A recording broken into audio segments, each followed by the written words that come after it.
What's up, guys? It is I, once again, Yusuf Al Sanad, and welcome to the 9th episode of the Movie Monday series created by Emily Boone.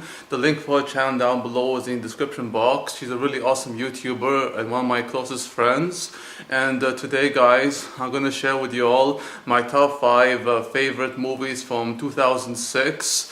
And I haven't seen a lot of these movies, actually all of them, in a very long time, but I have watched them over the years, just not recently. Each of these movies are great on their own right, and I'm going to name them from number 5 to number 1. So here we go. At number 5, we have Christoph Gans' live-action adaptation of the video game Silent Hill. And guys, this movie has a lot of controversy behind it, especially mixed reviews. Some people like it, some people hate it, but for me, I actually love it, guys. Now, while it's not perfect by any means, it's by far the best live-action adaptation of the video game Silent Hill, specifically 1 and 2. And Silent Hill is like this horror game series, a survival horror game series that's all about the psychological horror and how this man goes from some town to this other place known as Silent Hill, a desolated, abandoned town,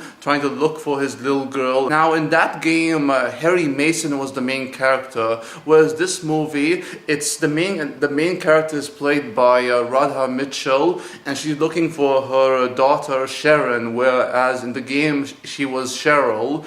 And the officer in this movie is played by Laurie Holden from The Walking Dead season 1 and 2. I love her despite how bad her character was in The Walking Dead. She was good and she's awesome in this movie. And now this movie has a lot of plot holes, a lot of issues, but I really do love the fact that this movie does capture that same atmosphere, that same look, especially in the creature design, like the Silent Hill games, once again, 1 and 2. Now, the way the movie concluded, I didn't like all that much, but for the majority of it, I do love the way Christoph Gans directs the movie. He captured that same feeling, that same tone, atmosphere, and the look of the Silent Hill game. I can't wait for the live-action adaptation of the Assassin's Creed game, which stars Michael Fassbender and Marion Cotillard. But until that movie comes out, Christoph Gans' Silent Hill is the best live-action adaptation of a video game we have thus far. At number 4, we have Fearless. Fearless is a martial arts drama that stars Jet Li in the main role of Hua Yuanjia, and he's like this Chinese martial artist who helped inspire the style of wushu, and he opened his own school in China, some part of China, I'm not really sure,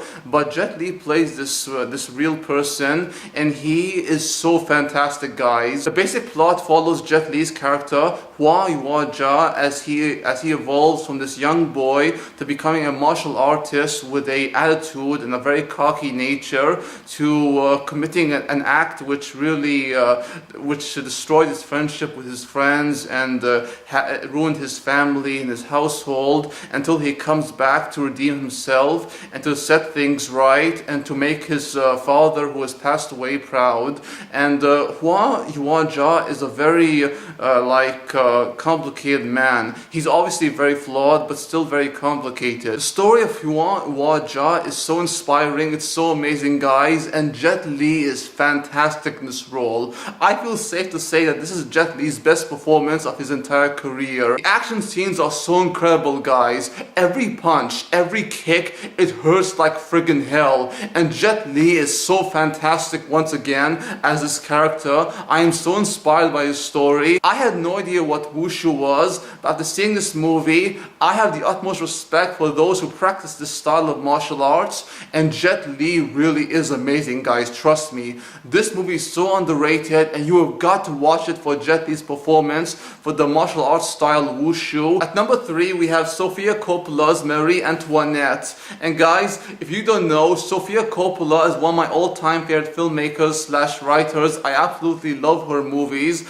and I love her personality and her style of filmmaking and writing. I've always loved Sofia Coppola's movies, from The Virgin Suicides Lost in Translation to Somewhere, and of course the Bling Ring. Marie Antoinette is probably Sofia Coppola's biggest movie because she's known for making smaller budget indie films like Lost in Translation and Virgin Suicide, and of course Somewhere and the Bling Ring. But this film, it really is an amazing costume drama that has a great central performance in Kirsten Dunst, and I also love the supporting cast with Jason Schwartzman, Tom Hardy, yes, he's in the movie, and a lot of other people in the cast. But it's Kirsten Dunst's performance as Marie Antoinette that made me fall in love with the movie. And of course the costume design is so good. I love the story of Marie Antoinette. Kirsten Dunst is so amazing as Marie Antoinette. I really do think she's a very underrated actress, and she really does a good job as the main character Marie Antoinette.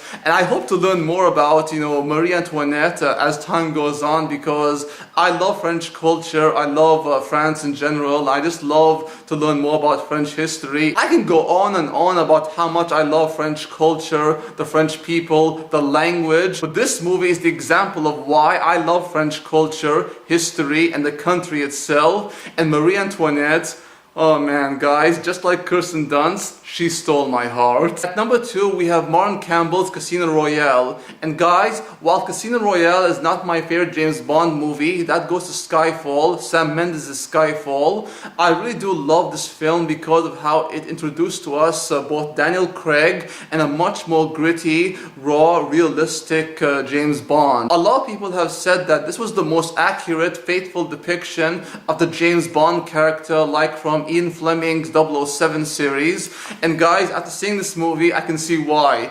Daniel Craig is so amazing as James Bond. He brings that darker side to the character like we've never seen before. This character is brought to life by Daniel Craig, and he's a very stone cold character who's all about the mission and nothing but the mission, but there's also a human side to him. Martin Campbell's Casino Royale is not my favorite James Bond movie, but it is one of the best James Bond films I've seen, and I can't wait to see another James Bond film for whoever they cast as the new James Bond or 007. And it's gonna be so awesome, guys. I just hope to God it's Idris Elba. I love Idris Elba, yes I do. And finally at number 1, we have Guillermo del Toro's Pan's Labyrinth. And guys, Pan's Labyrinth is one of my absolute favorite movies of all time. I love Guillermo del Toro's movies, from Hellboy to Kronos to the Devil's Backbone. Guillermo del Toro is a masterclass filmmaker and an absolutely brilliant writer. I love every one of his movies.